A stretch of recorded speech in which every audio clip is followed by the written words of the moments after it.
സംസ്ഥാനത്ത് ഈ രീതിയിലുള്ള മതഭീകരവാദികളുടെ പ്രശ്നത്തിന്റെ കാര്യത്തിൽ ഒരു നിലപാടും LDF-നും UDF-നും ഇല്ല. അവർക്ക് വളരാൻ പറ്റിയ, അവർക്ക് പടർന്ന് പന്തലിക്കാൻ പറ്റിയ രാഷ്ട്രീയ കാലാവസ്ഥ നിങ്ങൾ ഉണ്ടാക്കുകയാണ്. കഫിയ അണിഞ്ഞ് പാർട്ടിയുടെ മധുര കോൺഗ്രസിൽ പിണറായി വിജയനും മരുമകനും എല്ലാം കഫിയ അണിഞ്ഞ് ഐക്യദാർഢ്യം പ്രഖ്യാപിച്ചിരിക്കുന്ന ആർക്കാണ്? ഈ രാജ്യവുമായിട്ട് എന്തെങ്കിലും ബന്ധമുള്ള കാര്യമാണോ?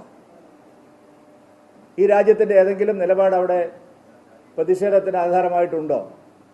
ഇസ്രായേലിനെ പരിഗണിക്കുന്നത് പോലെ തന്നെ പാലസ്തീനുമായിട്ടും ഇന്ത്യ നയതന്ത്ര ബന്ധം പുലർത്തുന്നുണ്ട്.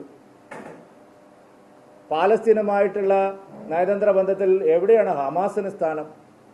എന്താണ് നിങ്ങൾ കഫിയ അണിഞ്ഞ് ആർക്കാണ് നിങ്ങൾ ഐക്യദാർഢ്യം പ്രഖ്യാപിച്ചിരിക്കുന്നത്?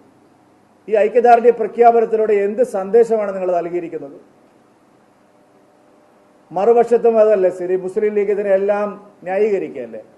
എന്തെല്ലാം ഭീകരവാദ പ്രവർത്തനങ്ങൾ ഇവിടെ നടക്കുന്നു, ചൂണ്ടിക്കാണിക്കുന്നവരെ ആക്രമിക്കുകയാണ്. കുട്ടികളാരും വാക്സിൻ എടുക്കാൻ പാടില്ല എന്നുള്ള ഫത്വ പരിഷ്കൃത സമൂഹമായിട്ടുള്ള കേരളത്തിൽ നടക്കുന്നു. മുസ്ലിം ലീഗ് അതിനെ ചോദ്യം ചെയ്തിട്ടുണ്ട് ഇതുവരെ? ഇന്ത്യയിൽ ഏറ്റവും കുറഞ്ഞ ശതമാനം വാക്സിനേഷൻ രേഖപ്പെടുത്തിയിരിക്കുന്ന ജില്ലയായിട്ട് കേരളത്തിലെ ഒരു ജില്ല മലപ്പുറം ജില്ല.